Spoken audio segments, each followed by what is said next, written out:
Hello everyone, audio clear है सबका?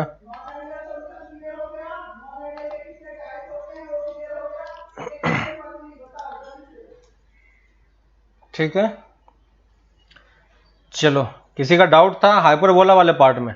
देखो हाइपरबोला का कर्व, हाइपरबोला क्या होता है? y इक्वल टू 1/x, है ना। और इसका कर्व किस टाइप का होता है? शेप आपको याद होगा, है ना। शेप किस तरीके का होगा? First quadrant and third quadrant में, है ना। तो ये इस टाइप का कर्व ऐसा बनता है। अब देखो इसका डोमेन और रेंज जब निकालोगे तो डोमेन रेंज निकालने के लिए क्या बोला था कि अगर डोमेन निकालना है हमें तो पहले डोमेन देखते हैं। तो डोमेन के लिए हमें क्या करना होगा? ऊपर की तरफ से लाइट जलाना पड़ेगा ताकि एक्स एक्सिस पे हम शैडो देख सकें, है ना। तो ये हमारे पास रॉड है, तो देखो हमें इमेज कहां से कहां तक मिलेगा, शैडो कहां से कहां तक मिलेगा? यहां से यहां तक मिलेगा। अगर नीचे की तरफ से जलाओगे, नीचे से की तरफ जलाओगे तो कहां से मिलेगा? इस वाले पार्ट से इस वाले पार्ट तक मिलेगा, है कि नहीं। लेकिन क्या जीरो वाले पॉइंट का कहीं पे इमेज बनेगा? नहीं बनेगा, क्योंकि देखो ये इन्फिनिटी तक जा रहा है। मैंने बताया था कि इस टाइप के सिंबल का मतलब क्या होता है कि ये उसको कहीं कट नहीं कर रहा है ना। इस टाइप से अगर वो बढ़ते जा रहा है, इसका मतलब ये इसी टाइप से इन्फिनिटी तक जा रहा है, लेकिन आपस में कहीं पे टच नहीं होता है। ठीक है, आपको टच होता हुआ दिखाई देगा लेकिन वो कभी टच नहीं होता है। जैसे आपको याद होगा कि जो रेल की पटरी होती है वहां पे जो लाइंस होता है वो आपको दिखाई देता है कि आगे चल के मिल रहा है, लेकिन वो कभी मिलता नहीं है। सेम उसी टाइप का ये पैरेलल नहीं है, ये डिस्टेंस हमेशा दोनों के बीच में कम हो रहा है, लेकिन कम इतने डिस्टेंस पे जाके जा हो रहा है, बहुत ज्यादा डिस्टेंस पे हो रहा है जहां पे हम इसको कैलकुलेट नहीं कर पा रहे हैं। ठीक है, तो यानी जीरो वाले पॉइंट का कहीं भी क्या होगा? यहां पे कोई इमेज नहीं फॉर्म होगा, क्योंकि यहां पे कोई पॉइंट हमें मिल ही नहीं रहा है। क्लियर है? सौमिक समझ में आया? तो इसलिए डोमेन में क्या लिखेंगे? सारा पॉइंट तो है, बस आर का पॉइंट, ये जीरो वाला पॉइंट नहीं है, इसको हमें सर्कल आउट करना होगा। समझ में आ गया? ठीक है।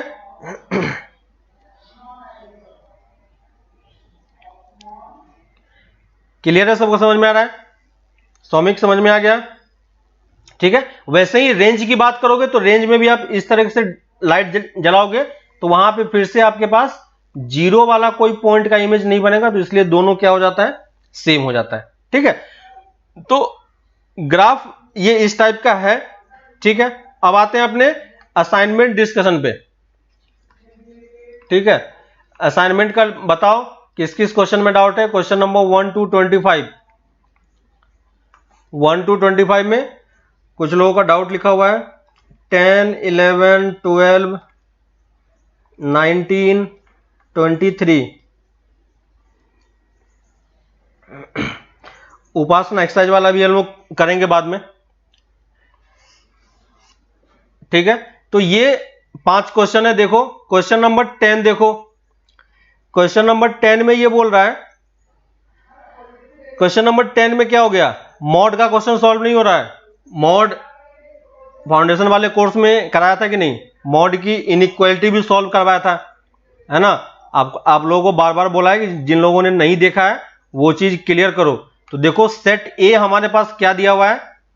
सेट ए हमें दिया हुआ है। ये चीज मैंने इसलिए बोला था आपको कि ये सब कंप्लीट करके रखना है आपको।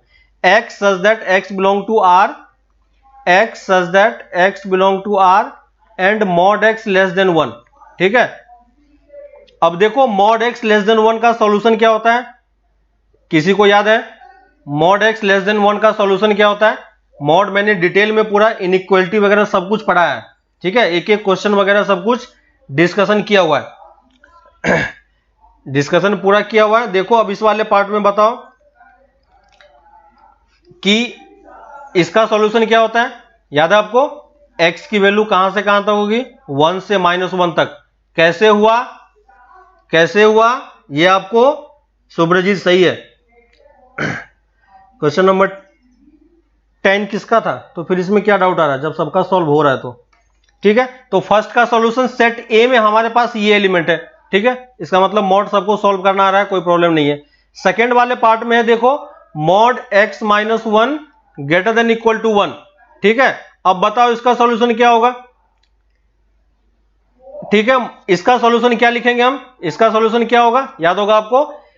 x -1 याद होगा x minus one greater than equal to 1 और x minus one less than equal to 1, है ना, और में था, तो यहां से क्या आएगा x greater than equal to 2, x less than equal to 0। समझ में आ रहा है? और ये और का सिंबल है, इसका मतलब दोनों का हम क्या लेंगे, यूनियन लेंगे।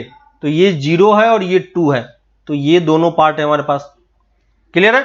तो ये हमारे पास क्या हो गया, ग्राफ के थ्रू अगर समझोगे तो ये कंप्लीट हमारा आंसर है। ठीक है, सौमिक सरकार गलत है। सौमिक देखो, मॉड का इनइक्वालिटी ये ग्रेटर देन वाला लेस देन वाला नहीं है। हमसे इसने क्या बोला है कि हमें ए यूनियन बी निकालना है, तो ये हमारा ए हो गया, सॉरी ये हमारा बी हो गया। ये देखो बी को मैं ग्राफ से प्लॉट कर रहा हूं और ये हमारा ए है। ए को भी अगर आप ग्राफ से प्लॉट करोगे तो ये -1 to 1 वाला पार्ट है। ये दोनों पॉइंट इंक्लूडेड नहीं है ना, इक्वल टू का साइन थोड़ा सा ध्यान रखना बस। और यहां पे ये दोनों पॉइंट क्या है, इंक्लूडेड है। अब देखो हमें दोनों का क्या चाहिए, ए यूनियन बी चाहिए। ए यूनियन बी चाहिए, इसका मतलब दोनों को हमें सेम ग्राफ पे प्लॉट करना पड़ेगा, है ना। तो देखो मैं दोनों को प्लॉट कर रहा हूं। पहला वाला बोल रहा है 0 से कम, तो ये 0 से कम हो गया, ये 2 से ज्यादा हो गया। और ये -1 to 1, -1 to 1 कहां पे लाई करेगा, ये -1 है और ये यहां पे कहीं पे 1 है, ठीक है ना। ये -1 है और ये 1 है, तो यहां से लेके यहां तक आपने इसको किया। दोनों का यूनियन लेंगे, है ना। यूनियन लेने पे क्या होगा कि हमें सबको कंबाइन करना है। यूनियन मतलब क्या होता है, आपने पहले भी किया था, यूनियन क्या होता है, कंबाइन करना। तो ये हमें ये वाला पार्ट तो चाहिए ही, इसको भी कंबाइन करना है तो इसको भी कंबाइन कर लिया। ये वाला पार्ट है तो इसको भी कंबाइन कर लिया, ये वाला पार्ट है तो इसको भी कंबाइन कर लिया, है ना। तो यूनियन मतलब जितने भी सेट अलग अलग है सबको आप कंबाइन कर दो। तो अगर आप इसको आप सेट के फॉर्म में लिखना चाहोगे तो क्या होगा, ये देखो -∞ से कहां तक जाएगा, 1 तक। 1 पे हमारे पास सर्कल है, तो -∞ to 1 open bracket union 2 to ∞, 2 पे क्लोज ब्रैकेट। यहां तक क्लियर है। और ये चीज मैंने उस टाइम पे भी आपको सेट्स में सब कुछ बताया है कि कैसे हम इसको डिफरेंस के फॉर्म में भी लिख सकते हैं। तो हमें डिफरेंस में क्या लिखने के लिए बोल रहा है, r माइनस डी में लिखना है। तो इसमें से बताओ मुझे कि क्या माइनस करना होगा कि हमें ये मिल जाएगा। तो r में से क्या माइनस करेंगे कि ये होगा, तो r में से हमें क्या माइनस करना पड़ेगा, 1 से लेके 2 तक का टर्म माइनस करना होगा, है ना। तो यही हमारा क्या हो गया, d हो गया। तो इसमें क्या था, कौन सा आंसर हो जाएगा, देखो कौन सा आंसर मैच कर रहा है, बी वाला। क्लियर हुआ? किसका किसका डाउट था, शाहनूर, उपासना और किसका था, 2 ही लोगों का था। क्लियर है, समझ में आ रहा है सबको? किसी को डाउट किसी इस वाले पार्ट में? ये सब कुछ आपका किया हुआ है फाउंडेशन कोर्स में, ये सब मैंने करवा के आपको बताया कि कैसे आर में से माइनस करके लिखते हैं, कैसे यूनियन करके लिखते हैं, है ना। इसी सेट को हमने अलग अलग डिफरेंट डिफरेंट फॉर्म में लिखना बताया था आपको, ठीक है। तो 10th हो गया। चलो क्वेश्चन नंबर 1 में ही डाउट आ गया, किसका है क्वेश्चन नंबर 1, सौमिक सरकार। Set is a intelligent set, ये तो बेसिक डेफिनेशन था सेट का। क्या होगा, इंटेलिजेंट स्टूडेंट को क्या हम डिफाइन कर सकते हैं,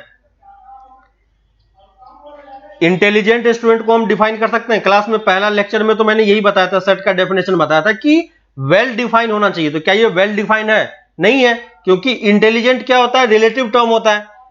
मेरे लिए इंटेलिजेंट कुछ और हो सकता है, आपके लिए कुछ और हो सकता है, किसी और के लिए कुछ और हो सकता है, तो वो तो डिफाइन ही नहीं है। तो ये तो बेसिक डेफिनेशन था। कॉपी रिवाइज करो, सही से लिखो क्लास में जो सब बताया जा रहा है। क्वेश्चन नंबर 2 बोल रहा है कौन सा एम्प्टी सेट है। एम्प्टी सेट चेक नहीं कर पाओगे, सबका सॉल्यूशन निकालना है। x² - 1 = 0, x की वैल्यू क्या होगी, +-1। थर्ड में क्या होगा, x = +-3, है ना। b में क्या होगा, b में x² + 1 = 0। b में हमारे पास x की कोई वैल्यू नहीं आएगी, तो b हमारा क्या हो जाएगा, b हमारा क्या हो जाएगा, नल सेट हो जाएगा। b हमारा एम्प्टी सेट हो जाएगा। d वाला देखो क्या है ना, देखो b और d देखो, b वाले में क्या है, x² + 1 = 0, है ना। तो ये कभी भी 0 नहीं होगा, x की कोई वैल्यू के लिए 0 नहीं होगा, है ना। तो यहां से आपको नो सॉल्यूशन मिलेगा, है ना, कोई सॉल्यूशन नहीं आएगा। डी वाला ऑप्शन देखो क्या है, x square equal to x plus one, और एक्स प्लस वन को मैं इस तरफ लेके आ रहा हूं तो minus x minus two equal to zero, है ना।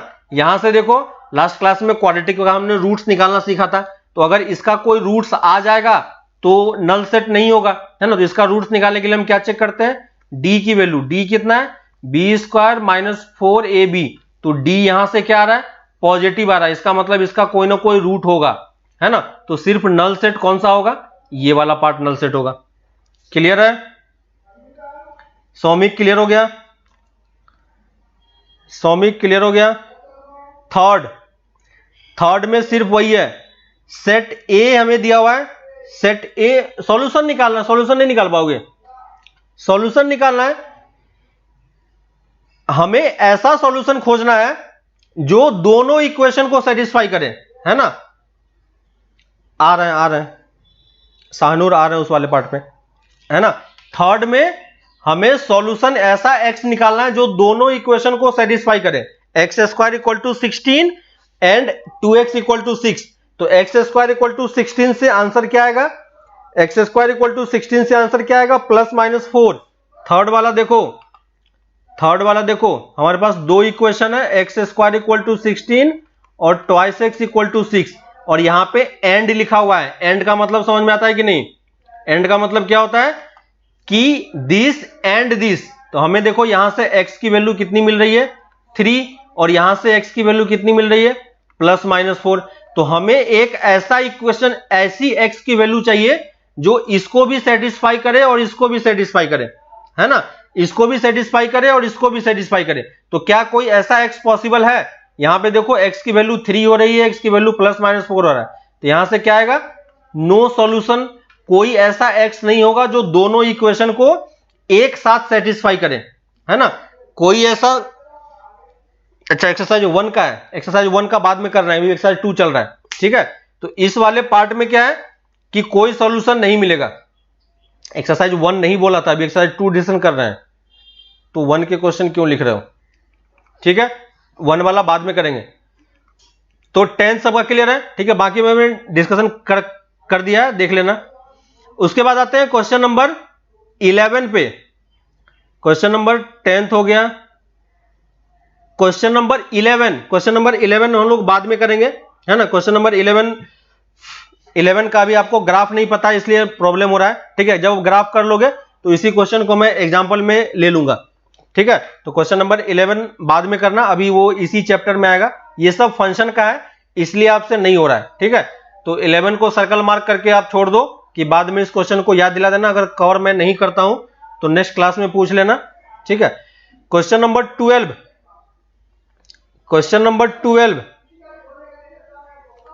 12 देखो, क्वेश्चन नंबर 12 में 4 to the power n minus 3n minus 1, 4 to the power n minus 3n minus 1 ये सेट A का है, और दूसरा सेट है 9 इंटू n माइनस 1, ठीक है। यहां पे देखो आप n की कोई भी वैल्यू पुट करोगे, n की कोई भी वैल्यू पुट करोगे, तो देखो जैसे आपने n की वैल्यू 1 पुट किया, है ना। यहां पे देखो n किसके लिए डिफाइन है, n belong to natural number. तो अगर हम n की वैल्यू 1 पुट करते हैं तो देखो यहां पे कितना आंसर आता है, n इक्वल टू 1 के लिए पहला एलिमेंट इसकी वैल्यू कितनी हो जाएगी, 0 हो जाएगी, है ना। n इक्वल टू 1 के लिए इसकी वैल्यू कितनी होगी, सॉरी n इक्वल टू 1 के लिए 0 हो गया, n इक्वल टू 2 के लिए इसकी वैल्यू कितनी हो जाएगी बताओ, n इक्वल टू 2 के लिए इसकी वैल्यू कितनी हो जाएगी, देखो 2 पुट करोगे तो 16 माइनस 6 माइनस 1, तो कितना आ गया 9, है ना। देखो ये 9 हो गया। इसी तरीके से आप n इक्वल टू 3 पुट करोगे, n इक्वल टू 4 पुट करोगे, तो यहां पे आप जो भी टर्म मिलेगा वो 9 का मल्टीपल ही मिलेगा, है ना।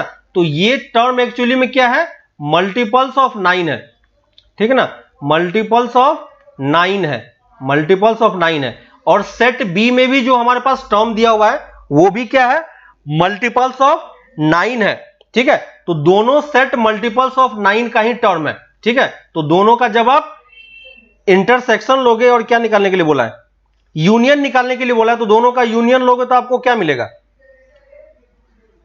है ना। दोनों का जब आप यूनियन लोगे तो आपको क्या मिलेगा, मल्टीपल ऑफ 9 ही मिलेगा, तो या तो x मिलेगा या y मिलेगा। कौन सा आंसर दिया है 12th का? 12th का आंसर कौन सा दिया है?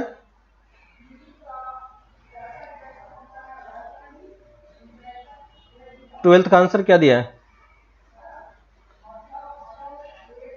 12th का आंसर बी दिया हुआ है।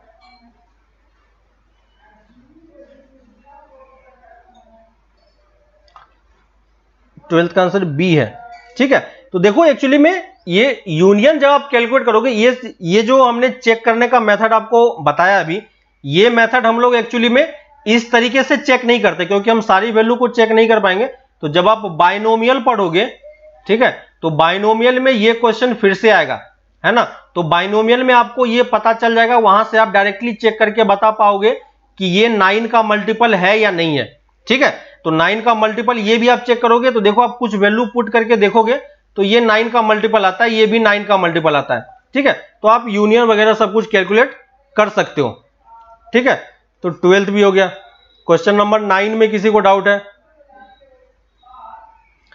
क्वेश्चन नंबर 9 देखो, क्वेश्चन नंबर 9 में क्या हो गया? क्वेश्चन नंबर 9 जस्ट अभी तो क्या है, सेट ए और बी। क्वेश्चन नंबर 9 किसका किसका है? दिग्बलस, उपासना, शाहनूर। क्वेश्चन नंबर 9 में क्यों डाउट आ रहा है तुम लोगों को? जस्ट तो किया है हम लोगों ने भी, देखो कैसे किया है। 9th में क्यों डाउट आ रहा है? क्वेश्चन नंबर 9 देखो क्या बोल रहा है। क्वेश्चन नंबर 9 में बोला है कि सेट ए क्या है हमारा? सेट ए है हमारा x, y such that y equal to 1/x, है कि नहीं? y इक्वल टू 1/x और x बिलोंग टू r है, ठीक है, x बिलोंग टू r है। उसने बोल रखा है x नॉट इक्वल टू 0 है, ठीक है, वो क्वेश्चन में करेक्शन कर लेना। और सेट b हमें डिफाइन कर रखा है, सेट बी भी x, y है, y इक्वल टू -1 है ना। तो x, y है और y इक्वल टू -x है, ठीक है। अब मुझे ये बताओ कोई कि a इंटरसेक्शन b का क्या मतलब होता है? a इंटरसेक्शन b का क्या मतलब होता है? a इंटरसेक्शन b का क्या मतलब होता है?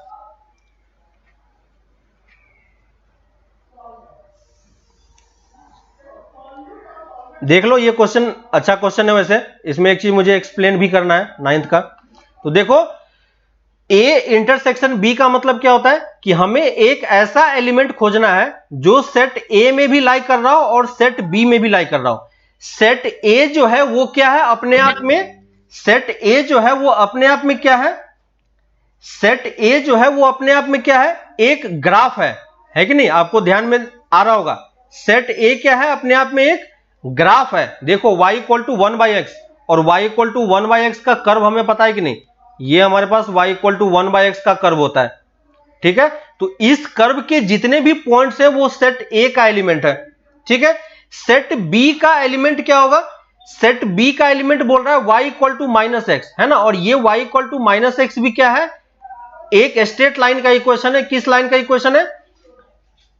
इस टाइप का लाइन का इक्वेशन है। देखो मैं प्लॉट कर रहा हूं, ठीक है। तो ये एक अच्छा क्वेश्चन है, बस आप इसको समझो कि इस क्वेश्चन को ग्राफ के थ्रू कैसे सॉल्व करना है। ये y इक्वल टू -x का कर्व है, ठीक है, और ये y इक्वल टू 1/x का कर्व है। इंटरसेक्शन का मतलब क्या हो गया कि इंटरसेक्शन का मतलब वो पॉइंट हमें मार्क करना है जो दोनों में हो, है ना। तो दोनों में होने का मतलब सेट A अपने आप में क्या है? ग्राफ है। सेट B अपने आप में ग्राफ है। तो अगर ग्राफ के टर्म्स में इंटरसेक्शन का मतलब क्या होता है कि point where two graph intersects, है ना, जहां पे दो कर्व इंटरसेक्ट करता है और कट करता है, ठीक है। तो अगर इंटरसेक्शन की बात बोलोगे तो यहां पे सेट A और सेट B क्या है? अपने आप में ग्राफ है ना। तो अगर उसका आपको इंटरसेक्शन कैलकुलेट करना है तो इंटरसेक्शन कैलकुलेट करने के लिए क्या करना होगा, है ना। इंटरसेक्शन कैलकुलेट करने के लिए क्या करना होगा? इंटरसेक्शन कैलकुलेट करने के लिए आपको यह देखना है कि दोनों कर्व जो है किसी पॉइंट पे कट कर रहा है कि नहीं। तो ये देखो दोनों कर्व मैंने प्लॉट किया और दोनों कर्व का मुझे कोई इंटरसेक्शन पॉइंट नहीं दिख रहा है, इसका मतलब ए इंटरसेक्शन बी की वैल्यू मैं डायरेक्टली क्या बोल सकता हूं, फाई के इक्वल बोल सकते हैं। ठीक है, तो ये अच्छा क्वेश्चन था। सेट्स के टर्म में आप ग्राफ को कैसे डिनोट करके आप ए इंटरसेक्शन बी कैलकुलेट कर सकते हो, है ना। तो कभी भी आपको ग्राफ दे दे और उसको सेट्स में रिप्रेजेंट कर दे तो आपको इस तरीके से सोचना है इंटरसेक्शन के टर्म में। ठीक है, question number 19 and 23, question number 19 and 23, question number 19 में क्या हो गया, a minus B union b minus a minus B union b minus a, Venn diagram से सॉल्व नहीं कर सकते हो क्या? 19 किसका डाउट था? 19th Upasana Shahnoor, when diagram से नहीं आ रहा है क्या?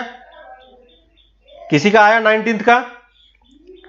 वेन डायग्राम दोनों का प्लॉट करो और ये चारों कर्व का आप वेन डायग्राम प्लॉट करके देख ही सकते हो, है कि नहीं। वेन डायग्राम आप प्लॉट करते जाओ, सिर्फ सिंपली आप आंसर निकाल पाओगे। a minus B union b minus A क्या होगा? वेन डायग्राम मेथड भूल क्यों जाते हो? वेन डायग्राम मेथड ही तो हमारे पास सॉल्व करने का तरीका था। तो ये सब क्वेश्चन में जब हमारे पास विजुअल ऑलरेडी अवेलेबल है तो हम विजुअल वाले पार्ट से ज्यादा जाएंगे। तो ये देखो a minus B union b minus A, शाहनूर हो रहा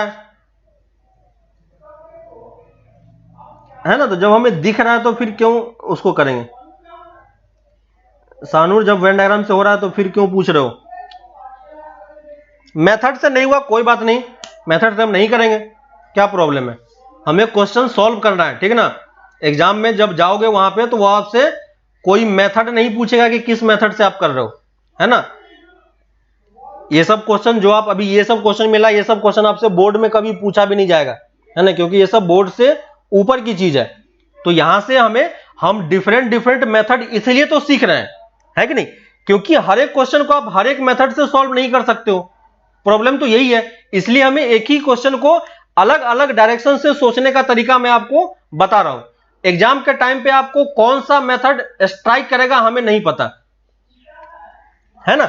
क्वेश्चन नंबर 19 है, क्वेश्चन नंबर 19 है ना। एग्जाम के टाइम पे हम कौन सा मेथड आपको स्ट्राइक करेगा ये नहीं पता, तो उस टाइम पे इसलिए हम हर एक पॉसिबल मेथड से क्वेश्चन को सॉल्व करने का मेथड सीख रहे हैं, ठीक ना। एग्जाम के टाइम पे आप या ऐसे भी घर पे प्रैक्टिस करते हो, उस टाइम पे कुछ भी आपको स्ट्राइक करे आप मार्क करो, आंसर करो, है ना। ठीक है, मार्क करो, आंसर करो, आपका क्वेश्चन सॉल्व हो जाएगा, कोई प्रॉब्लम नहीं है। ठीक है, सुब्रजीत बाद में देख लेना, कोई बात नहीं, है ना।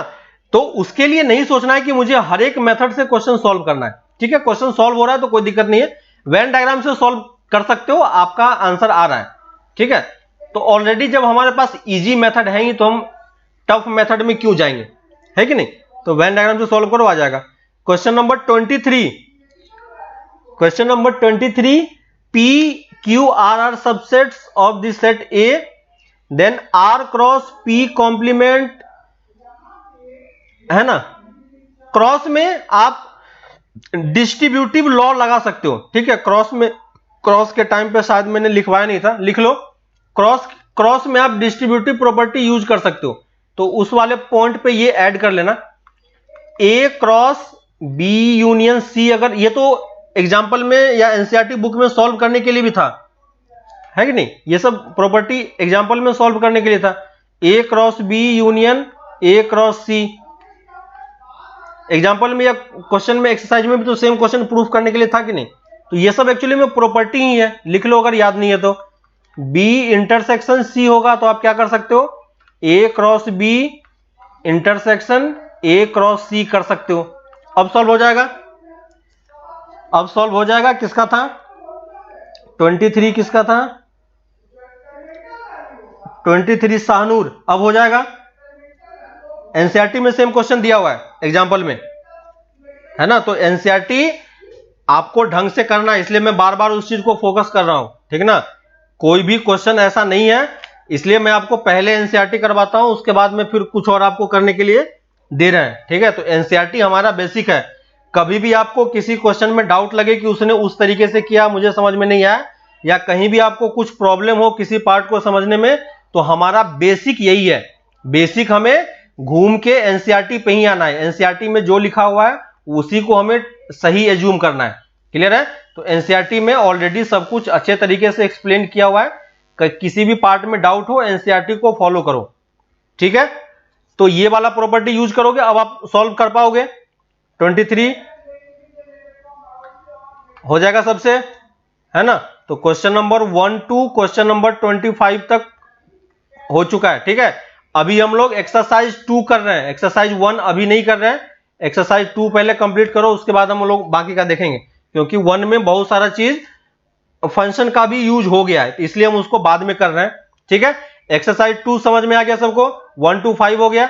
Next class 26 to 50, next class 26 to 50। ठीक है, नेक्स्ट क्लास आपका हमेशा रेडी होना चाहिए। आपके पास अगर टाइम बचता है ना, आपके पास अगर टाइम बचता है तो आप R cross Q intersection, intersection में तो इंटरचेंज कर ही सकते हो ना।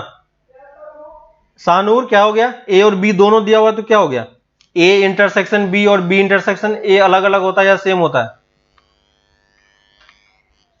ये दोनों सेम होता है या डिफरेंट होता है? प्रॉपर्टी लिखवाया था एनसीईआरटी में, सेम वही चीज तो लिखा हुआ है। कोई प्रॉब्लम होगा?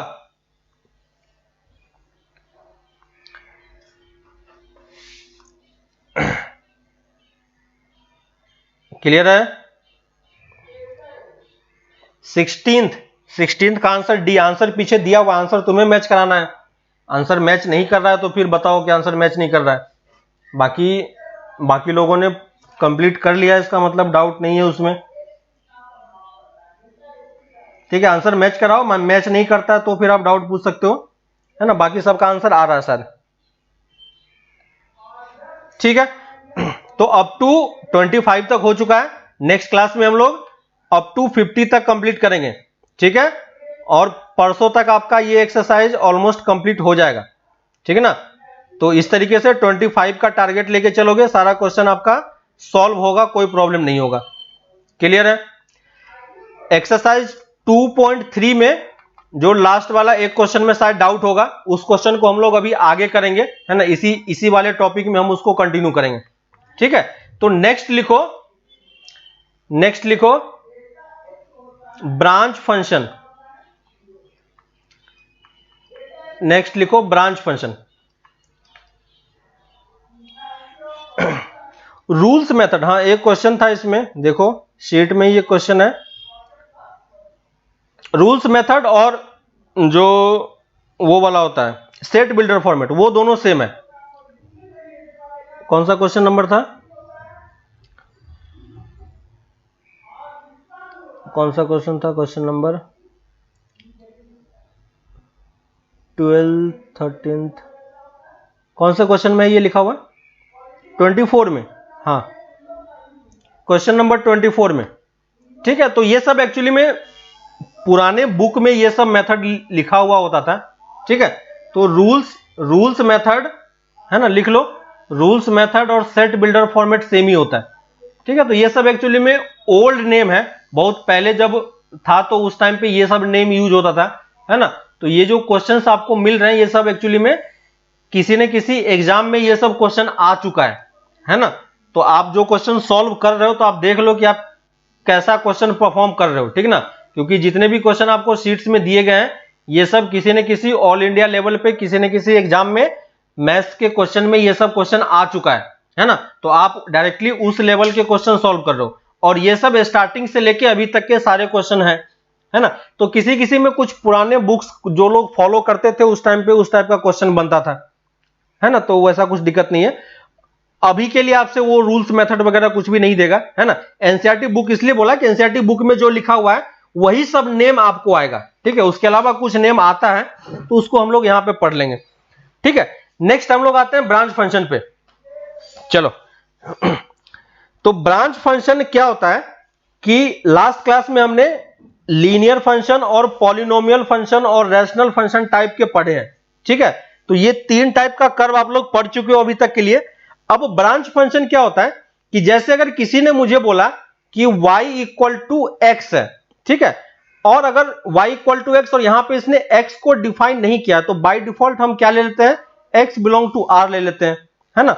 और इसको जब हम ग्राफ पे प्लॉट करते हैं तो ग्राफ पे कैसे प्लॉट करोगे, जब आप इसको ग्राफ पे प्लॉट करोगे तो y इक्वल टू एक्स का कर्व आपको पता है, एक स्ट्रेट लाइन होता है जो ओरिजिन से पास करता है ना। तो यहां पे मैं इसको प्लॉट कर रहा हूं इस तरीके से। तो इस वाले पार्ट में होता क्या है, ये हमारा कर्व है, तो ये एक जनरल पूरे रियल नंबर के लिए ये डिफाइन किया हुआ है, ठीक ना। अब एक्चुअली में ब्रांच फंक्शन क्या बोलता है कि ब्रांच, जैसा आपको नाम से पता चल रहा होगा, ब्रांच की बात कर रहा है, यानी इस कर्व को हमें कंप्लीट नहीं लेना है, इस कर्व का एक पार्ट से हमें मतलब है, ठीक है। जैसे किसी ने यहां पे कुछ भी डिफाइन नहीं किया है तो बाय डिफॉल्ट हम x बिलोंग टू r लेंगे, ठीक है। अगर किसी ने ये बोला कि y इक्वल टू एक्स तो तुम्हें लेना है, लेकिन तुम्हें x की वैल्यू सिर्फ ग्रेटर देन 1 के लिए ये चूज करना है, ठीक है। किसी ने कर्व को इस तरीके से डिफाइन किया, आपको याद है कि फंक्शन भी क्या होता है, एक तरीके का रिलेशन होता है, और फंक्शन को आप जैसे डिफाइन कर दो ये आपके हाथ में है ना। तो किसी ने फंक्शन को इस तरीके से डिफाइन कर दिया, तो अब अगर हमें वो ये क्वेश्चन करने के लिए देता तो ये कर्व अगर प्लॉट करोगे तो ये कर्व इसके लिए क्या हो जाएगा, गलत हो जाएगा, है ना। तो अगर हमें इसको प्लॉट करना है तो हमें इस कर्व का सिर्फ वही पार्ट लेना है जो 1 से ज्यादा वाले पार्ट में लाई कर रहा है ना। तो x इक्वल टू 1 यहां कहीं पे मान लो लाई कर रहा है, ठीक है। तो x इक्वल टू 1 के लिए y की वैल्यू कितनी होगी, ये भी 1 ही होगा, है ना। तो हमें देखो ये बोल रहा है कि हमें x ग्रेटर देन 1 के लिए चाहिए, तो x ग्रेटर देन 1 मतलब पहले आप x इक्वल टू 1 वाला एक लाइन ड्रॉ कर लो, है ना। और हमें इस लाइन से इस तरफ वाला पार्ट में सिर्फ हमें कर्व चाहिए, है ना। और सिर्फ कौन सा कर्व चाहिए, y इक्वल टू एक्स वाला कर्व चाहिए। तो y इक्वल टू एक्स वाला लाइन तो हम ऑलरेडी ड्रॉ कर चुके हैं, लेकिन हमें ये पूरा कर्व नहीं चाहिए, सिर्फ वही पार्ट चाहिए जो 1 से ज्यादा वाले पार्ट में लाई कर रहा है, ठीक है। तो देखो 1 से ज्यादा वाले पार्ट में सिर्फ कौन सा पार्ट लाई कर रहा है, यहां से आगे वाला पार्ट लाई कर रहा है, ठीक है। तो ये जो ब्लू वाला पार्ट मैंने मार्क किया है ये सिर्फ यही कर्व है। तो अगर कोई मुझसे इसका कर्व प्लॉट करने के लिए बोलता है कि इसका कर्व प्लॉट करो, तो मैं ये ब्लैक वाला प्लॉट नहीं करता, सिर्फ ये वाला पार्ट प्लॉट करता, ठीक है। तो देखो ये एक्चुअली में y इक्वल टू एक्स का क्या है, एक छोटा सा ब्रांच है कि नहीं। y इक्वल टू एक्स एक कंप्लीट लाइन होता है, लेकिन इसने कंप्लीट लाइन नहीं लेके क्या किया है, उस कर्व का एक छोटा सा ब्रांच लिया है ना। तो इसलिए हम इसको क्या बोल रहे हैं, ब्रांच फंक्शन बोल रहे हैं। क्लियर हो गया सबको, है ना। ब्रांच फंक्शन टाइप से नाम लिख के कुछ भी नहीं आता है, ये बस मैं ऐसे ही इसको बोल रहा हूं कि ब्रांच फंक्शन का मतलब क्या होता है ना। तो ब्रांच फंक्शन सबको समझ में आ गया कि ब्रांच फंक्शन का मतलब क्या हो रहा है। किसी को डाउट इसमें कि ब्रांच फंक्शन क्या होगा, ब्रांच फंक्शन समझ में आ रहा है सबको कि ब्रांच क्या होगा, part of a given curve, है ना, part of a given curve और branch of a given curve. किसी को डाउट है इसमें कि ब्रांच फंक्शन क्या होगा, समझ में आ गया। अब देखो कि अगर मैं फंक्शन को इस तरीके से डिफाइन कर रहा हूं, देखो डाउट आ रहा है इसमें। ब्रांच फंक्शन बोलने का मतलब यह है कि ये y इक्वल टू एक्स एक कंप्लीट लाइन है, ठीक है, और ये भी y इक्वल टू एक्स ही है, लेकिन y इक्वल टू एक्स सिर्फ कहां पे डिफाइन है, ग्रेटर देन इक्वल टू 1 के लिए डिफाइन है, ठीक है।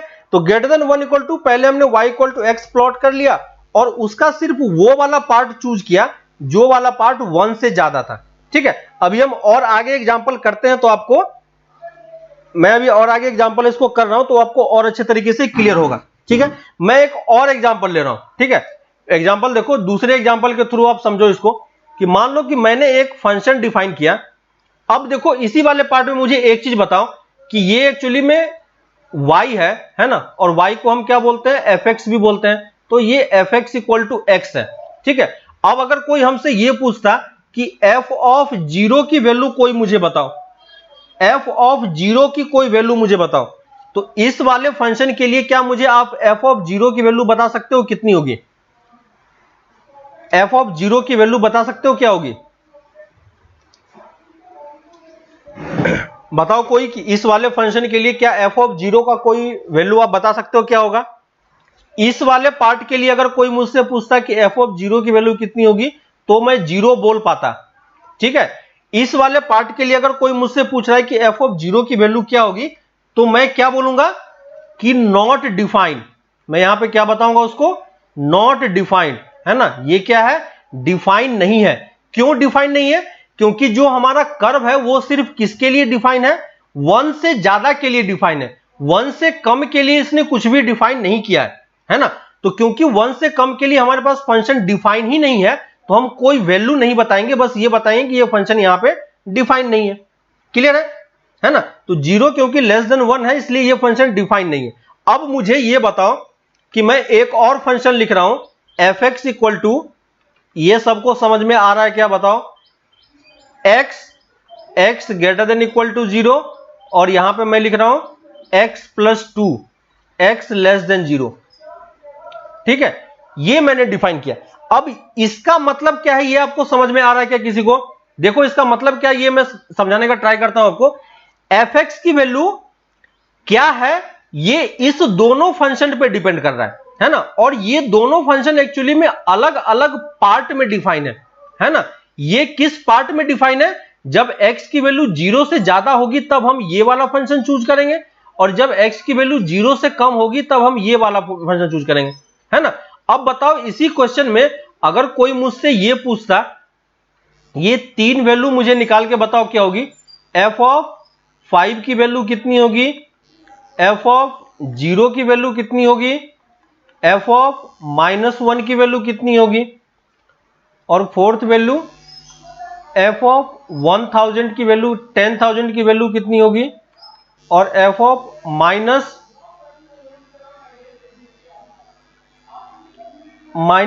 की वैल्यू कितनी होगी। ठीक है, ये 5 वैल्यू मुझे लिख के बताओ। अगर ये आप समझ पा रहे हो और सही तरीके से निकाल पा रहे हो, इसका मतलब आपको इसका मतलब समझ में आ रहा है।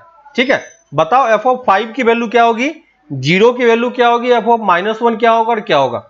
ठीक है, तो ये डिफाइन करने का मतलब है कि हमें देखना यह है कि यहां पे हमें x की वैल्यू कौन सी पुट करनी है, x की वैल्यू 5 पुट करनी है ना।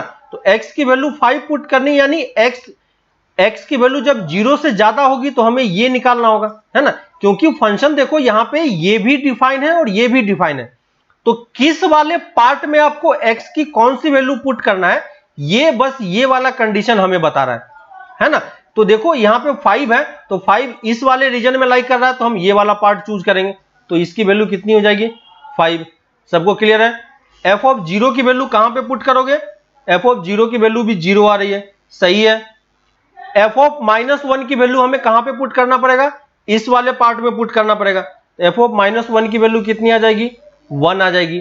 f ऑफ 10,000 की वैल्यू कितनी आएगी, 10,000 ही आएगी, क्योंकि हमें फिर इस वाले पार्ट में पुट करना पड़ेगा, है ना। और f ऑफ -10 की वैल्यू फिर हम किस में पुट करेंगे, इसमें पुट करेंगे, तो कितना आ जाएगा -8। क्लियर है। तो आपको ये सब कुछ क्लियर हो रहा है, इसका मतलब कि समझ में आ रहा है कि कर्व ये कैसे, रूल ये कैसे काम कर रहा है ना। तो यही चीज मैं समझाने का ट्राई कर रहा था। अब देखो इसी को मैं क्या बोल रहा हूं, इसी को मैं ब्रांच फंक्शन बोल रहा हूं, है ना। ब्रांच फंक्शन बोलने का मतलब क्या हो गया कि इस फंक्शन एफ एक्स के एक्चुअली में 2 ब्रांच है ना। ये एफ एक्स इक्वल टू अगर हमें कोई एक्स दे देता, इसका मतलब डायरेक्टली ये एक ही ब्रांच है ना। लेकिन यहां पे देखो एफ एक्स की वैल्यू एक्स भी हो सकती है, एफ एक्स की वैल्यू एक्स प्लस 2 भी हो सकती है ना। तो एफ एक्स अपने आप में 2 ब्रांच को कंबाइन किए हुए है, इसलिए हम इसको ब्रांच फंक्शन बोलते हैं। क्लियर है। और ब्रांच फंक्शन की किसी पॉइंट पे वैल्यू निकालनी होगी तो आप इस तरीके से निकाल पाओगे, है ना। अब देखो मैं इसी ब्रांच फंक्शन को ग्राफ के थ्रू प्लॉट करने का ट्राई करूंगा। ठीक है, इसी ब्रांच फंक्शन को मैं ग्राफ के थ्रू प्लॉट करने का ट्राई करूंगा। ठीक है, तो जो हमारे पास ये वाला क्वेश्चन है, इसी क्वेश्चन को मैं फिर से लिख रहा हूं, देखो, और इसको अब मैं ग्राफ के थ्रू समझाने का ट्राई करता हूं आपको। एफ एक्स इक्वल टू हमारे पास x था और x प्लस 2 था, ये कहां पे था, ग्रेटर देन 0 के लिए, और ये लेस देन 0 के लिए। तो जब भी आपको इस टाइप से किसी ब्रांच फंक्शन का ग्राफ प्लॉट करने के लिए बोले, तो सबसे पहले आपको क्या करना है कि पहले आप देख लो कि हमारे पास कौन कौन सा फंक्शन एक्चुअली में इन्वॉल्व है ना। तो यहां पे देखो फंक्शन कौन कौन सा इन्वॉल्व है, ये एक्चुअली में y के इक्वल होता है, तो y की वैल्यू एक बार x के इक्वल हो सकती है, एक बार x की वैल्यू y की वैल्यू x प्लस 2 के इक्वल हो सकती है ना। तो मैं दोनों वैल्यू को अलग अलग से लिख के आपको बता रहा हूं। तो पहला हमारे पास फंक्शन हो गया y इक्वल टू एक्स, ठीक है, और दूसरा फंक्शन हो गया y equal to x plus 2।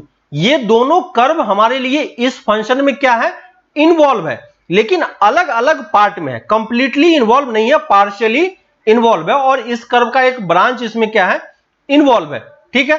तो जब भी अब हमें इस fx का अगर हमें ग्राफ प्लॉट करना है, ठीक है, तो fx का ग्राफ प्लॉट करने के लिए पहले आप इस कंडीशन को भूल जाओ कि ये कंडीशन क्या दिया हुआ है, ठीक है। सिंपली आप पहले देखो कि जो हमारे पास कर्व है वो कर्व एक्चुअली में कहां पे है, ठीक है।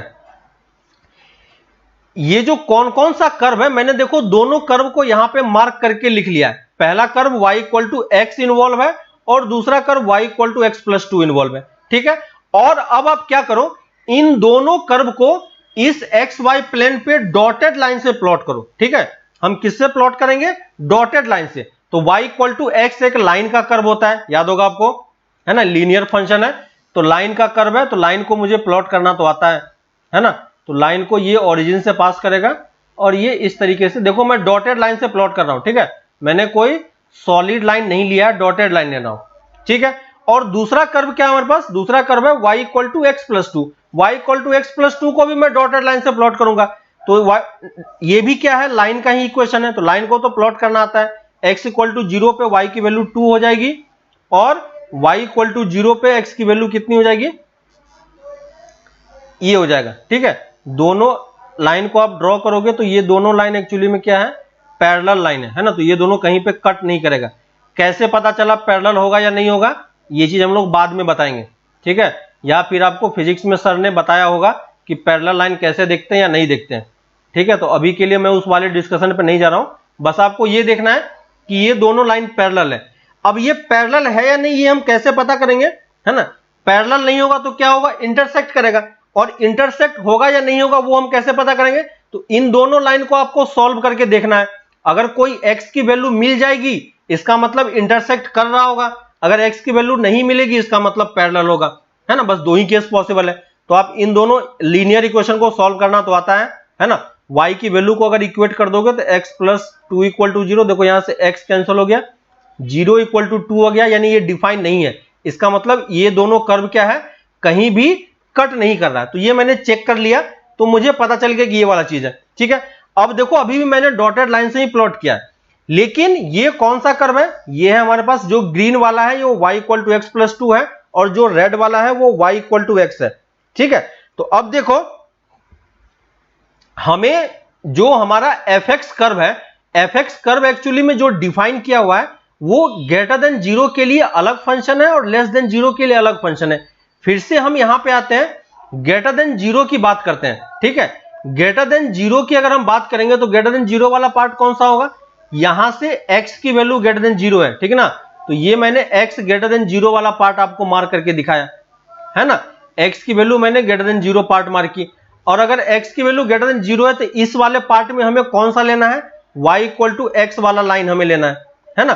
तो y इक्वल टू एक्स वाला लाइन अगर आप लोगे तो y इक्वल टू एक्स वाला लाइन कौन सा कर्व है हमारे पास, रेड वाला कर्व है ना। कौन सा कर्व है, रेड वाला कर्व है, और रेड वाला कर्व में बस हमें ये वाला पार्ट लेना है, इसका मतलब, है ना। तो देखो ग्रेटर देन 0 के लिए हमारे पास दो कर्व है, रेड वाला और ग्रीन वाला दोनों है, लेकिन हमें सिर्फ कौन सा चूज करना है, रेड वाला चूज करना है। क्यों, क्योंकि x ग्रेटर देन 0 के लिए यही फंक्शन डिफाइन है, ग्रीन वाला फंक्शन ग्रेटर देन 0 के लिए डिफाइन नहीं है। तो जो रेड वाला पार्ट था उसको मैं ब्लू से डार्क कर दे रहा हूं, ठीक है। और आपने क्योंकि ब्लैक एक ही पेन यूज कर रहे होगे तो एक ही पेन से, इसलिए मैंने पहले डॉटेड लाइन से प्लॉट किया था, डॉटेड लाइन को आप अब उसको डार्क कर दो, ठीक है। तो ग्रेटर देन 0 के लिए मेरा फंक्शन डिफाइन हो गया, ठीक है। ग्रीन वाला पार्ट हमें नहीं चाहिए था तो उसको मैं यहां से हटा दे रहा हूं, है कि नहीं। तो आपको समझ में आ गया कि ग्रेटर देन 0 के लिए हमारे पास ये ब्लू वाला लाइन है जो सॉलिड लाइन है। लेस देन 0 की बात जब हम करेंगे तो लेस देन 0 वाला हमारे पास ये पार्ट है, इस वाले पार्ट में भी हमारे पास दो कर्व है, ठीक है। लेकिन इन दोनों कर्व में से हमें कौन सा कर्व चूज करना है, ग्रीन वाला चूज करना है, क्योंकि लेस देन 0 के लिए यही डिफाइन है। तो देखो जो ग्रीन वाला पार्ट था उसको मैं सॉलिड लाइन बना दे रहा हूं, देखो इसको मैंने सॉलिड लाइन बना दिया, ठीक है। और ये रेड वाला पार्ट हमारे काम का नहीं था, उसको मैंने डिलीट कर दिया, ठीक है। x इक्वल टू 0 पे हमें y की वैल्यू कितनी मिलेगी, 0 मिलेगी, और वो कहां से मिलेगी, यहां से मिलेगी। तो इस वाले पॉइंट पे क्या होगा, डॉट होगा, और इस वाले पॉइंट पे क्या होगा, सर्कल होगा, क्योंकि 0 पे आप यहां पे वैल्यू पुट नहीं करोगे, यहां पे वैल्यू पुट करोगे। तो ये किसका कर्व है? y equal to F x का कर्व है। इस वाले पार्ट में किसी को डाउट है क्या कि मैंने ग्राफ ब्रांच फंक्शन का ग्राफ प्लॉट करने के लिए क्या क्या किया? ये सबको क्लियर है? इस वाले पार्ट में बताओ कि किसी को कोई डाउट है ना? इस पर्टिकुलर पार्ट में बताओ कोई डाउट है? अभी हम लोग और एग्जांपल करेंगे तो आपको और बेटर तरीके से समझ में आएगा कि कैसे हम कैलकुलेट कर रहे हैं। इस पर्टिकुलर एग्जांपल में कोई डाउट है कि ग्राफ मैंने कैसे प्लॉट किया है ना? जब भी आपको कोई कर्व दिया हो तो पहले आप सारे कर्व का कौन कौन सा कर्व इन्वॉल्व है उसको मार्क कर लो, ठीक है? सबको डॉटेड लाइन से सेम ग्राफ पे प्लॉट करो और कौन से रीजन में कौन सा ग्राफ आ रहा है ना, उसको आप सॉलिड लाइन बनाते जाओ, वही आपका आंसर हो गया, ठीक है? तो ये देखो, ये मैंने प्लॉट किया। अब अगर कोई मुझसे इस कर्व के लिए पूछता, ठीक है, इस कर्व के लिए अगर कोई मुझसे पूछता कि इसका डोमेन बताओ क्या होगा, तो क्या बताओगे? इसका डोमेन, इसका रेंज बताओ क्या होगा? क्या बताओगे? 1 1 होगा या मेनी 1 होगा? क्या बताओगे? और ऑन टू होगा या इन टू होगा? बताओ ये सारी चीजें। रेंज, डोमेन, क्योंकि हमारे पास अब ग्राफ प्लॉट हो चुका है ना? और एक बार ग्राफ प्लॉट हो जाता है तो फिर तो हम बाकी सब कुछ कैलकुलेट कर ही सकते हैं, क्योंकि यही सब कुछ हमने स्टार्टिंग में पहले सीखा था कि अगर हमारे पास ग्राफ होगा तो ग्राफ से हम कैसे कैलकुलेट करेंगे। बताओ डोमेन, रेंज वगैरह सब कुछ क्या होगा? निकालो जल्दी से। डोमेन क्या लिखेंगे इसका? Domain are. रेंज बताओ, रेंज बताओ।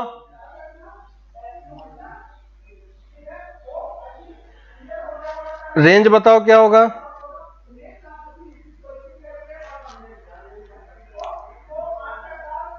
रेंज बताओ जल्दी से। रेंज भी क्या होगा? मैच कराओ, देखो। रेंज भी आर। Very good. 1 1 और मेनी 1, 1 1 और मेनी 1,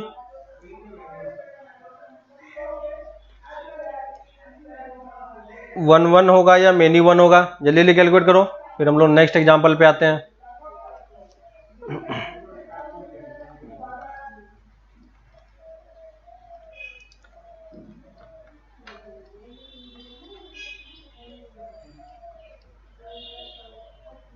मेनी 1, वेरी गुड। चलो, मेनी 1 है और ऑन टू है,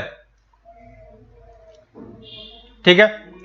चलो नेक्स्ट एग्जांपल पे आते हैं। अब हम, ये एग्जांपल है, अब आप इसका ग्राफ हमें प्लॉट करना है, ठीक है? इसका ग्राफ प्लॉट करना, मैं ग्राफ प्लॉट करके आपको बता रहा हूं, ठीक है? आप खुद से ट्राई करो और मैं भी प्लॉट कर रहा हूं, देखो क्या आता है और क्या नहीं आता है। तो पहले मैं क्या करूंगा कि जो जो कर्व इन्वॉल्व है उसको मैंने नोट डाउन कर लिया। तो ये देखो, दोनों कर्व हमारे पास इन्वॉल्व था, y equal to x square और y इक्वल टू एक्स, और दोनों कर्व को आपको प्लॉट करना आता है, ठीक है? दोनों कर्व में आपको कोई डाउट नहीं होना चाहिए। दोनों एक क्वाड्रेटिक है और एक लाइन का इक्वेशन है। दोनों कर्व को मैं डॉटेड लाइन से प्लॉट कर रहा हूं, ठीक है? पहला y equal to x square है, y equal to x square आपको प्लॉट करना आता है। ये देखो, y equal to x square है। दूसरा y equal to x line है, तो y equal to x line भी मुझे प्लॉट करना आता है। तो ये मैंने y equal to x line plot कर दिया। ये देखो, मैंने y equal to x line भी प्लॉट कर दिया।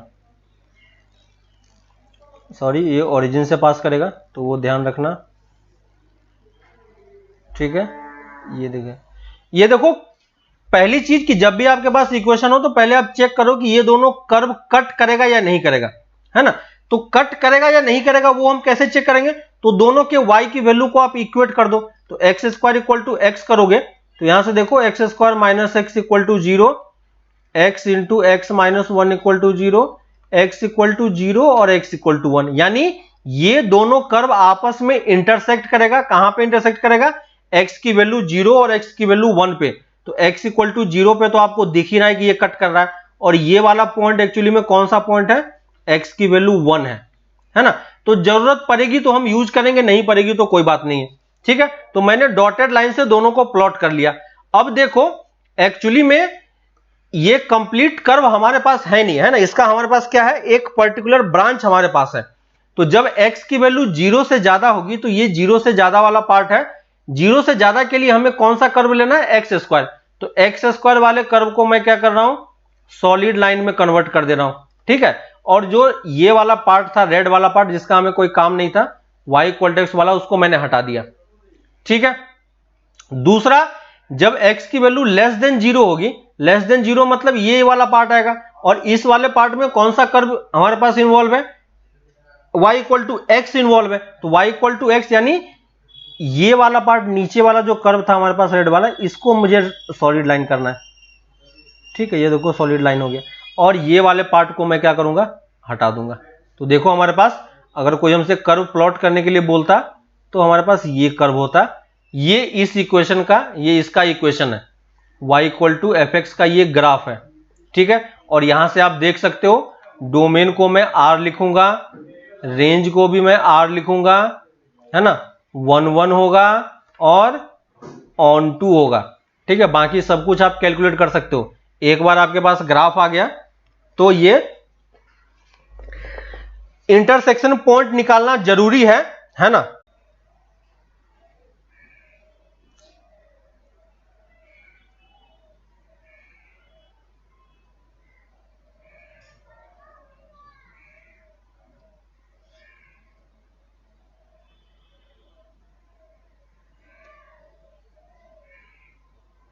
अभी क्लियर आ रहा है क्या?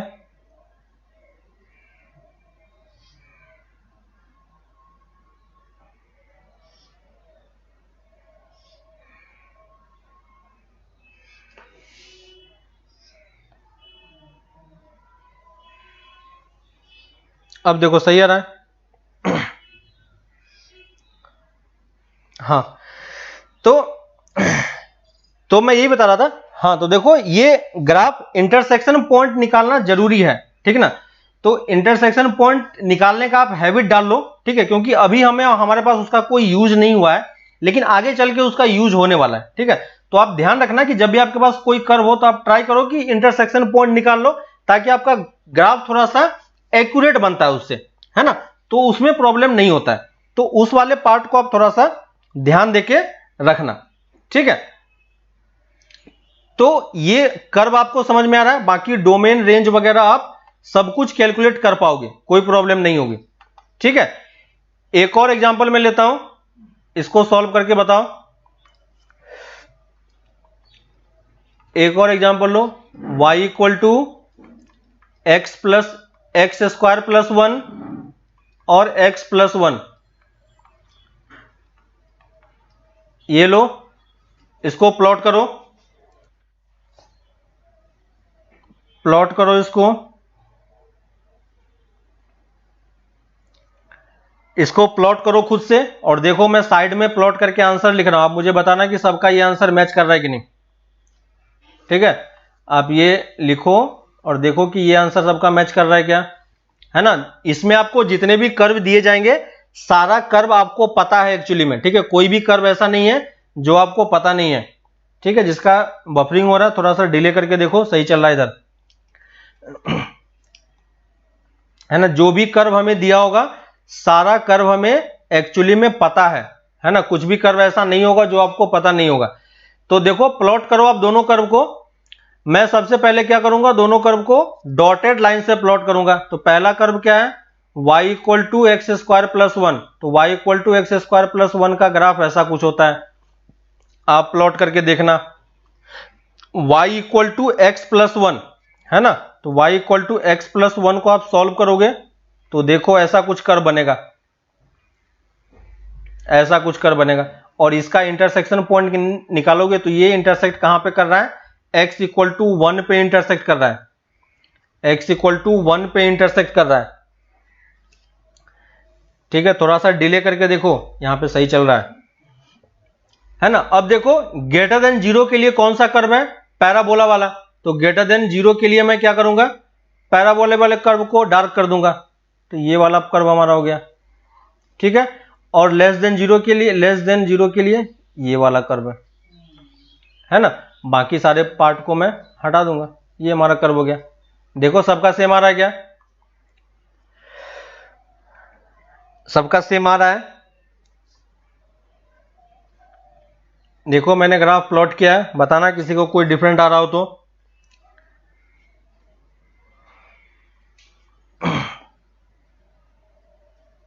सेम आ रहा है, ठीक है ना।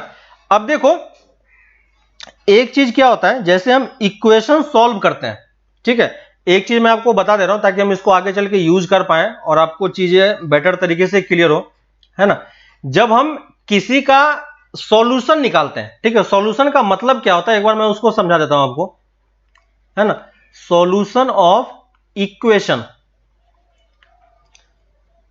इसका मतलब एक बार समझने का ट्राई करो आप, ये इससे कोई रिलेटेड नहीं है, ये बस एक एक्स्ट्रा इंफॉर्मेशन है जो मुझे आपको देना है, ठीक है।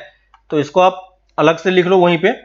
देखो अगर सॉल्यूशन ऑफ इक्वेशन की बात करता हूं मैं, है ना, तो सॉल्यूशन ऑफ इक्वेशन मतलब क्या होगा कि सबसे पहले आपको यह सोचना है कि इक्वेशन क्या होता है।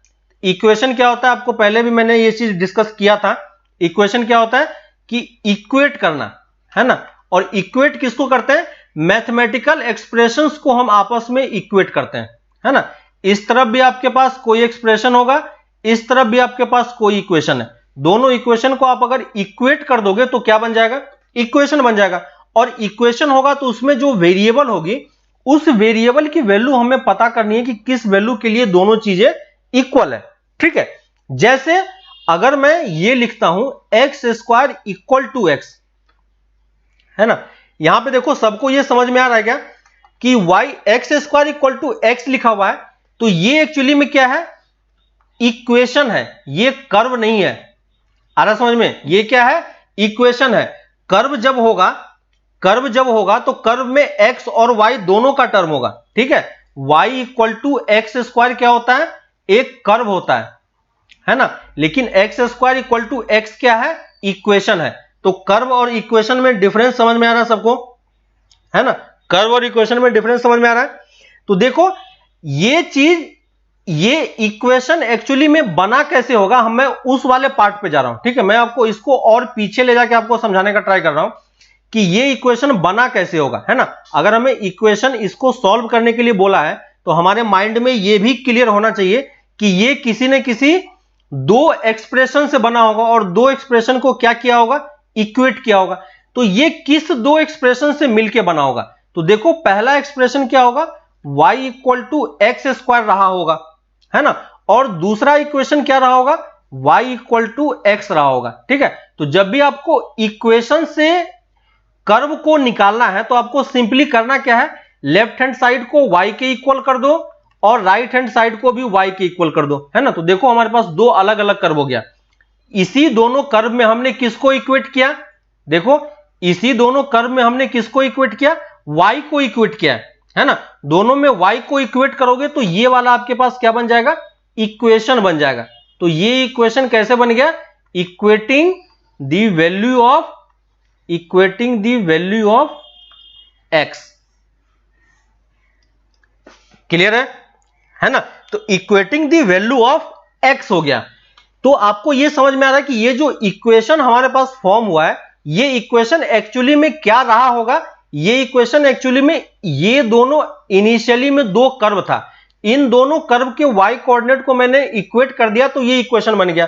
और यहां से जब आप x की वैल्यू सॉल्व करोगे, है ना, तो x की वैल्यू कितनी आती है, 0 और 1 आती है, जो मैंने ऑलरेडी सॉल्व करके आपको बताया है और आप भी कैलकुलेट कर सकते हो, है ना। तो x इक्वल टू 0 और 1 का मतलब क्या हो गया कि x इक्वल टू 0 पे ये दोनों कर्व आपस में क्या हो जाएंगे, इक्वल हो जाएंगे, है ना।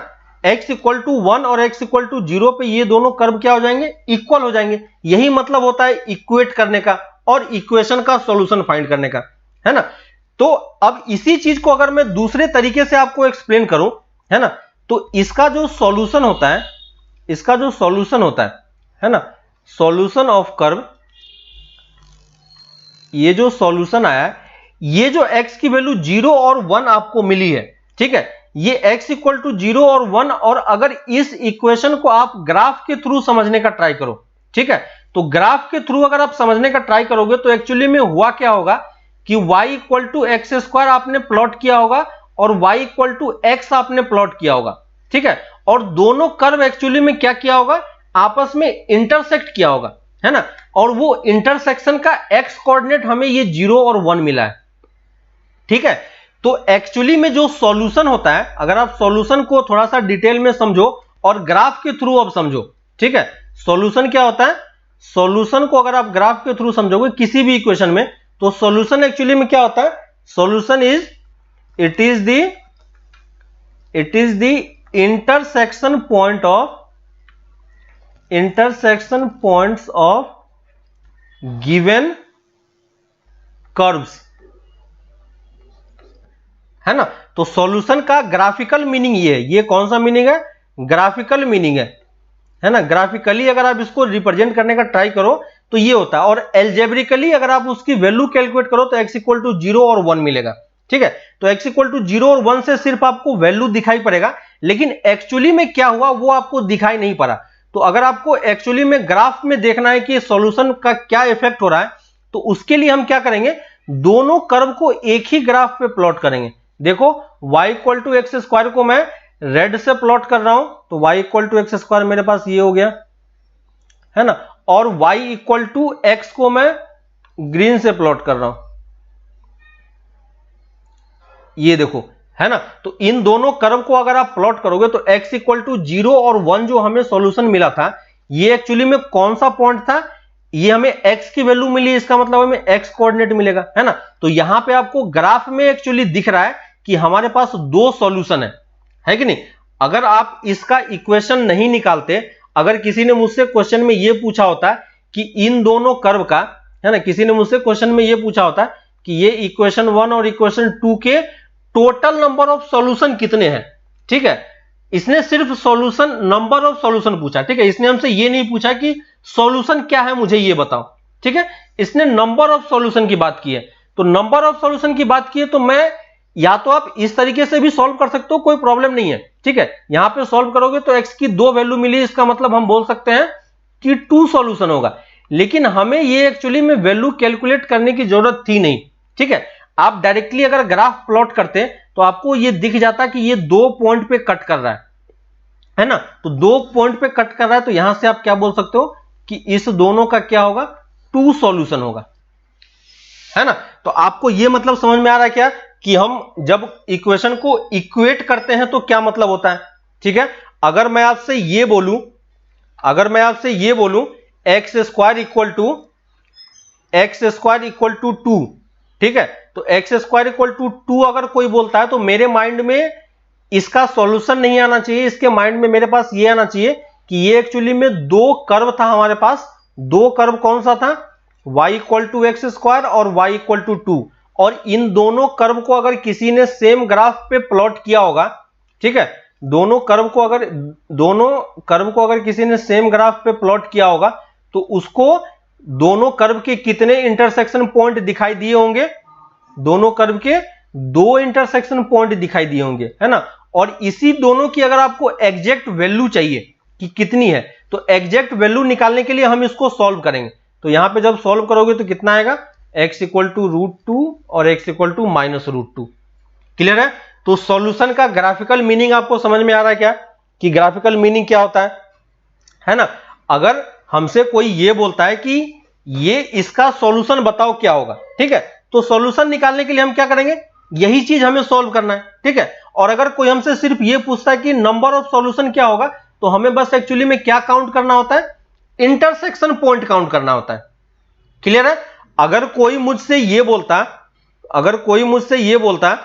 एक्स स्क्वायर इक्वल टू -2, है ना, एक्स स्क्वायर इक्वल टू -2, और इसका कोई मुझसे सॉल्यूशन पूछता है कि इसका सॉल्यूशन क्या होगा, ठीक है, तो इसका सॉल्यूशन अगर मुझे ग्राफिकली समझना है, ठीक है, ग्राफिकली मैं अगर ये समझ पा रहा हूं कि इसका ग्राफिकली सॉल्यूशन होगा या नहीं, तो हमें यह समझ में आना चाहिए कि ये एक्चुअली में अपने आप में क्या है, 2 कर्व है। कौन सा कर्व है, y equal to x square और y इक्वल टू -2 कर्व है।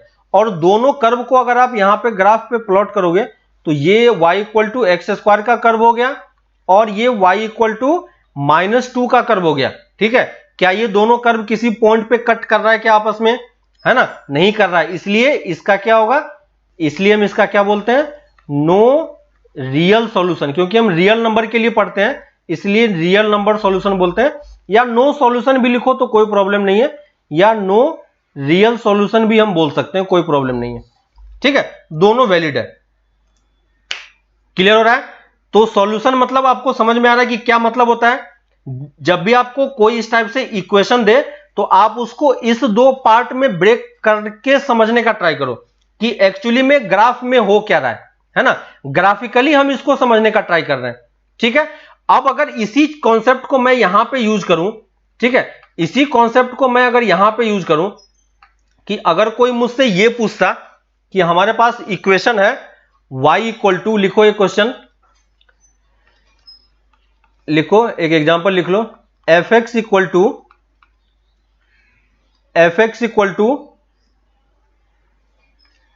एक्स स्क्वायर प्लस 1, ठीक है, fx equal to x square plus 1, X की value greater than equal to 0 के लिए और greater than equal to,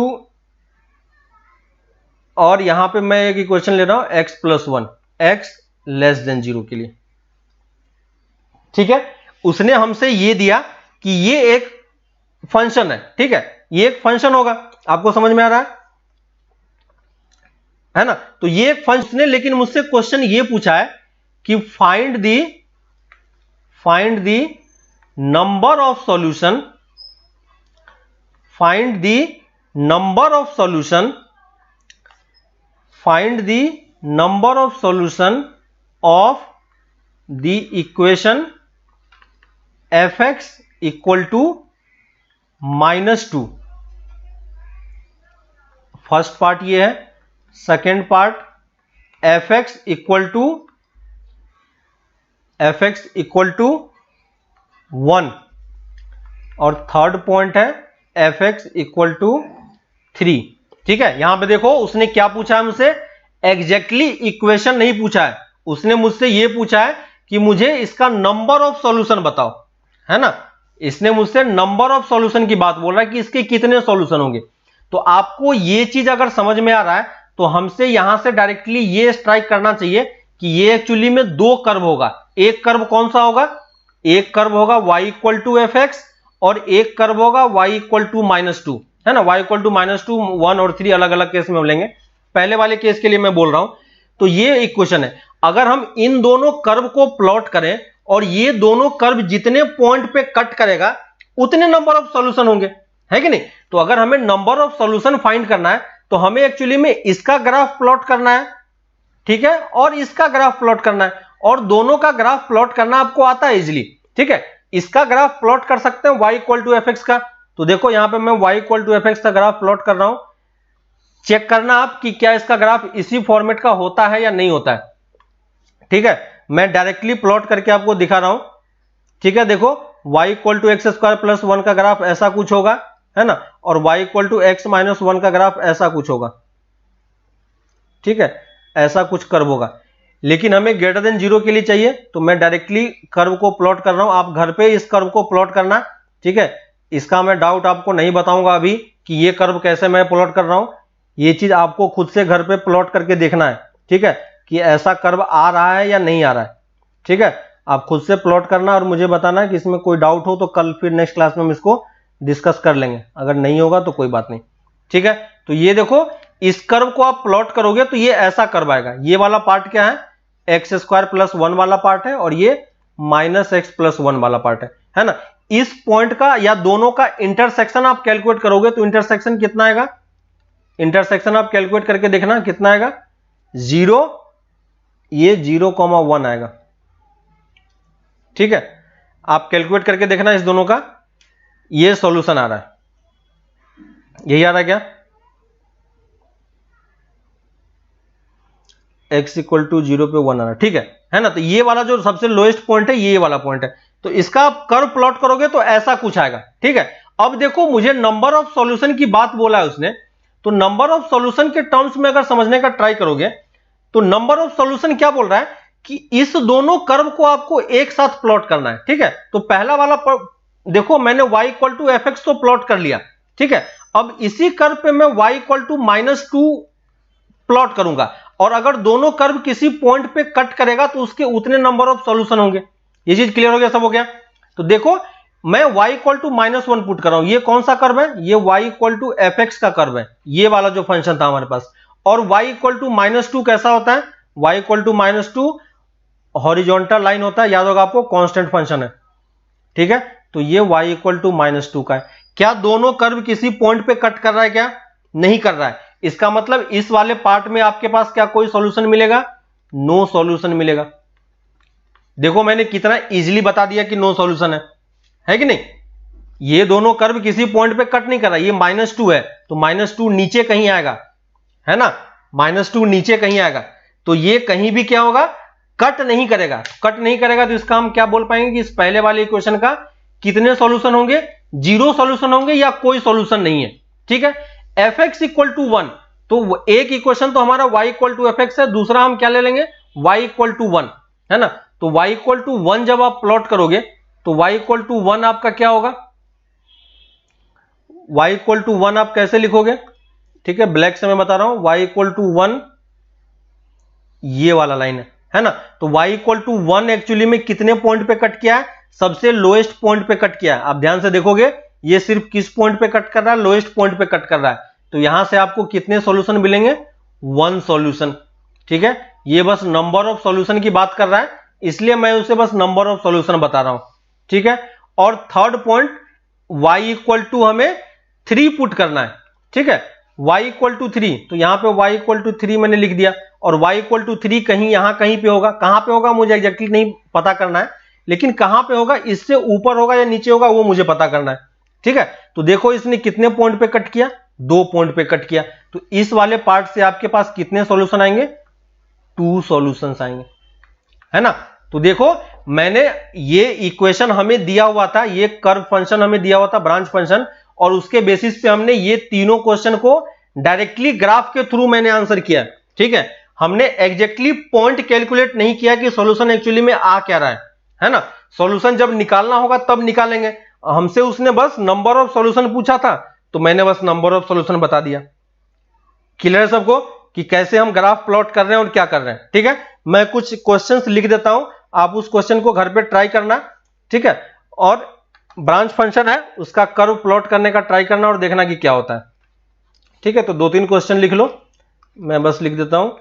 fx equal to -x² + 1 x greater than 0 और 2x + 1 x less than equal to 0, ठीक है। Second fx equal to 1/x x greater than 0 और x less than equal to 0, है ना। दोनों कर्व आपको पता है, कर्व का ग्राफ कैसा होता है। fx equal to